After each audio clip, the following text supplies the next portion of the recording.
प्यारे विद्यार्थियों, आज हम सांख्यिकी माध्य में अगला जो हमारा टॉपिक है उसका नाम है हरात्मक माध्य। हरात्मक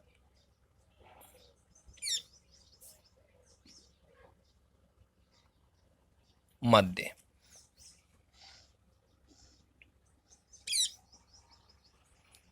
हार्मोनिक मीन।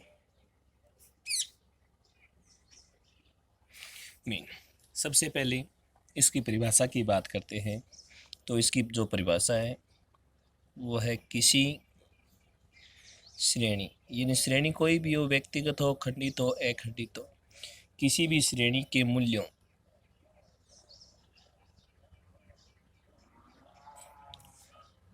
की संख्या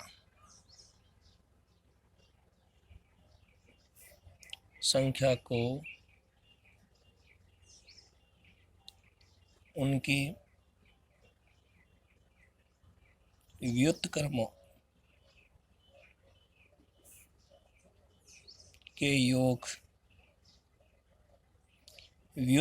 के योग से भाग देने पर जो भागफल प्राप्त होता है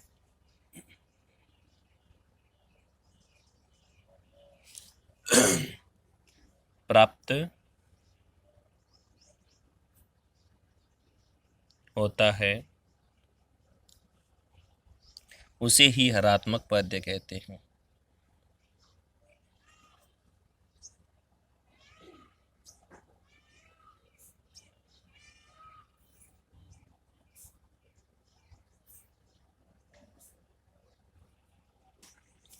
उसे ही हरात्मक माध्य कहते हैं।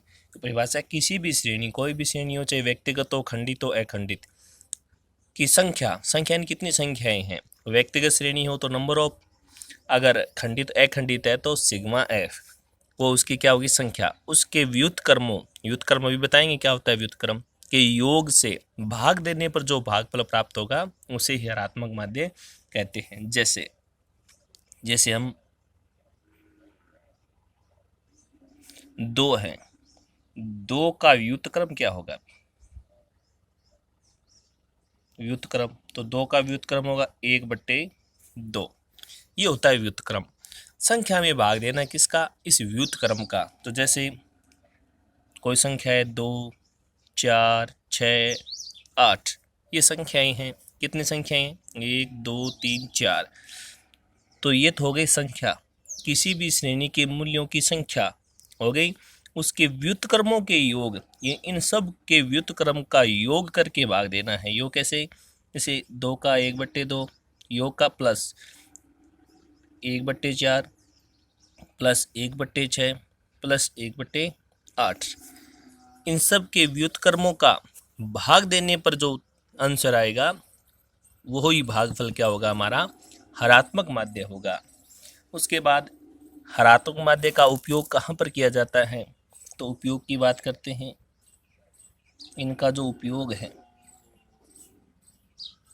हरात्मक माध्य का उपयोग है वो औसत, चाल, गति, दूरी,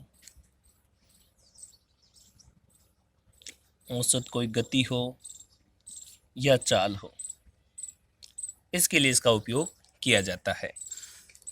अब बात करते हैं हरात्मक माध्य जब हम ज्ञात करते हैं तो इसकी कितनी श्रेणियां हैं और सभी श्रेणियों में हरात्मक माध्य ज्ञात करने का क्या फॉर्मूला होगा। हरात्मक माध्य ज्ञात करने की भी 3 ही श्रेणियां होती है जिनकी पहचान हम पहले पढ़ चुके हैं, वही व्यक्तिगत, खंडित और अखंडित।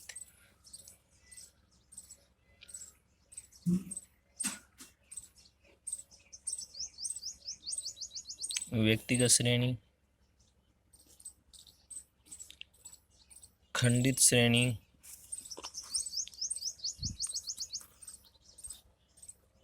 और अखंडित श्रेणी। इसका दूसरा नाम तत्व भी बोलते हैं इसे, अखंडित श्रेणी। ये तो तीन प्रकार की श्रेणी हो गई, व्यक्तिगत, खंडित और अखंडित। अब इनका जो सूत्र होगा हरात्मक माध्य का, वो सूत्र लिखते हैं।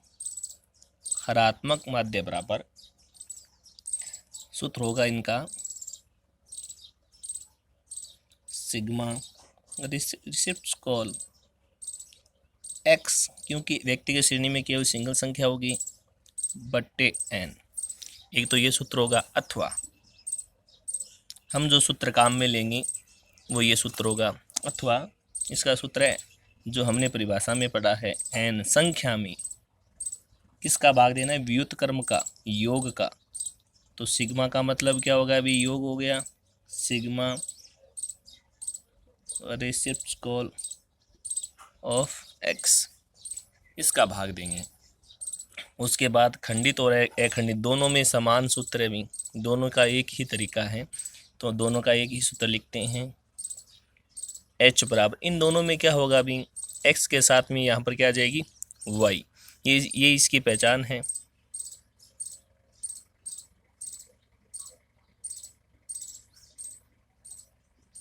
और इसको मल्टीप्लाई कर देंगे, रिसिप्रोकल क्या हो जाएगा, xf हो जाएगा, और बट्टा क्या होगा अभी, n, और n का मतलब यहाँ क्या होगा अभी, सिग्मा f होगा। यहाँ पर n का मतलब क्या होगा, सिग्मा f, और यहाँ पर नंबर ऑफ संख्या, अथवा ये ध्यान रखें भी, n का मतलब सिग्मा f।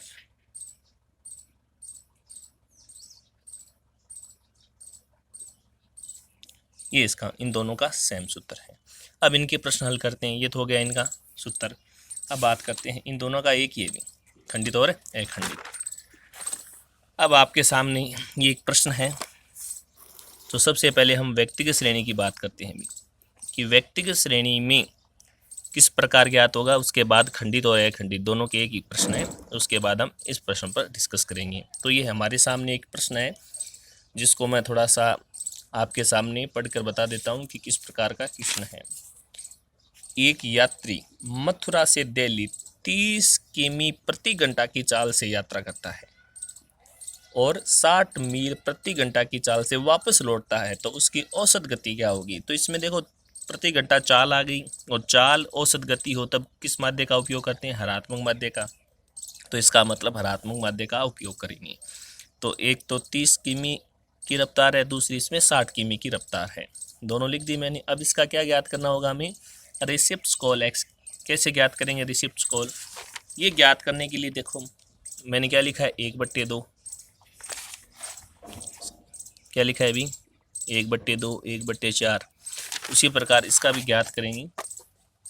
कैसे ज्ञात करेंगे, 1 में 30 का भाग देंगे, 1 में 30 का भाग दीजिए भी, 1 में 30 का भाग देंगे तो कितने आएंगे भी, 0.0333। उसके बाद 1 में 60 का भाग दीजिए, तब कितने आएंगे भी, 0.01667। अब इनका जो टोटल योग करेंगे, यहाँ तो नंबर ऑफ संख्या है भी, ये व्यक्तिगत श्रेणी है, तो n का मतलब क्या हो जाएगी, कितनी संख्या है, 1 और 2, दो संख्याएं हैं। कितनी हो गई भी, 2। इनका योग कीजिए भी, ये क्या हो गई, रिसिप्रोकल x। इनका जो टोटल योग है, वो टोटल योग होगा हमारा 0.0500। ये इसका क्या हो गया, टोटल योग हो गया। अब हम सूत्र में रखते हैं, हरात्मक माध्य बराबर, सूत्र क्या लिखा था हमने, इसका जो सूत्र है वो n का मतलब या नंबर ऑफ संख्याएं हैं, बट्टे में क्या लिखना है भी, रिसिप्रोकल x। तो इसका जो मान रखते हैं, n संख्याएं कितनी है, 2 है। रिसिप्रोकल का जो मान आ गया वो कितना हो गया अभी, 0.05000। तो इसका जो आंसर होगा वो कितना होगा, 40। ये हमारा हरात्मक माध्य, ये हो गया हमारा आंसर।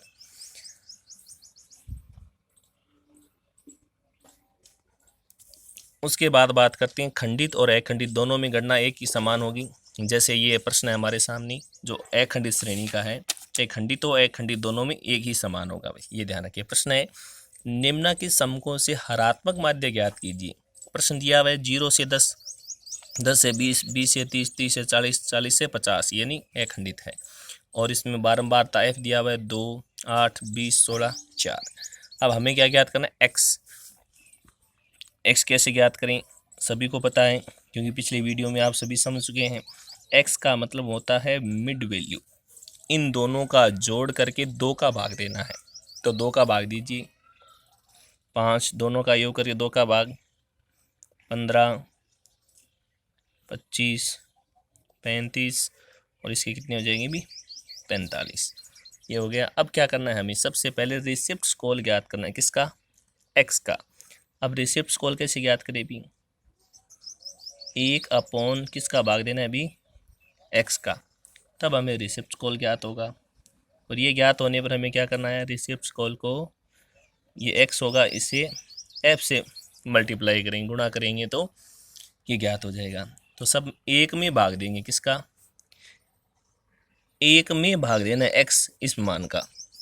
तो 1 में भाग दीजिए 5 का 0.200, 1 में भाग दीजिए 15 का 0.067, 1 में भाग दीजिए 25 का 0.040, 1 में भाग दीजिए 35 का 0.029, 1 में भाग दीजिए 45 का 0.022।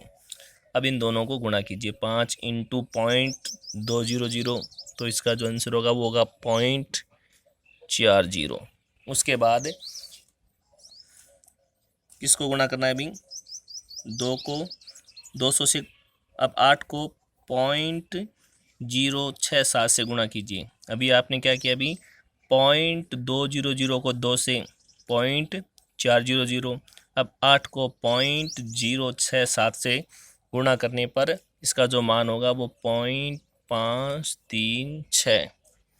उसके बाद 0.040 को 20 से गुणा करने पर 0.800।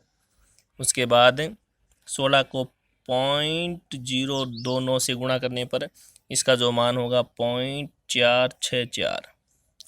उसके बाद अंतिम जो संख्या है 0.022 को 4 से गुणा करने पर 0.088, ये इसका मान हो गया।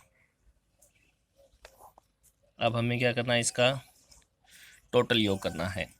अब हमारे पास n का मतलब क्या होगा अभी, सिग्मा x, इसका जो टोटल योग है वो कितना है अभी, 50 है क्या, करके देख लीजिए। इसका टोटल योग 50 है। अब इसका टोटल योग सिग्मा, इसका जो टोटल योग होगा वो होगा 2.288। अब इसका सूत्र लिखते हैं अभी। अब हरात्मक माध्य का जो सूत्र होगा, हरात्मक माध्य का जो सूत्र है वो लिखते हैं n अपॉन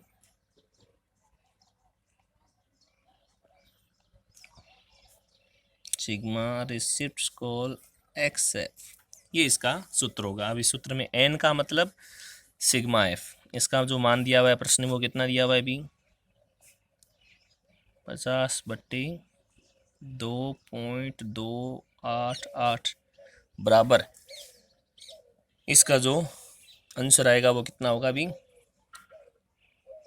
21.85, या राउंड ऑफ करें तो कितना हो जाएगा 22 मार्क्स। ये हो गया इसका आंसर। ये है हमारा प्रश्न, ये है हरात्मक माध्य। तो हमने क्या किया, हमारा ये प्रश्न दिया हुआ है, x के इस प्रकार ज्ञात करते हैं अभी, इन दोनों मिड वैल्यू x हो गया, रिसिप्ट स्कोर ज्ञात कर दी, 1 में किसका भाग देना है, मिड वैल्यू का, x का भाग देंगे, फिर इन दोनों को मल्टीप्लाई करें, किसको, रिसिप्ट स्कोर x और f को, इन दोनों को मल्टीप्लाई करेंगे, इसका टोटल योग हो गया, इसको सूत्र में रख दिया। ये हरात्मक माध्य है। धन्यवाद।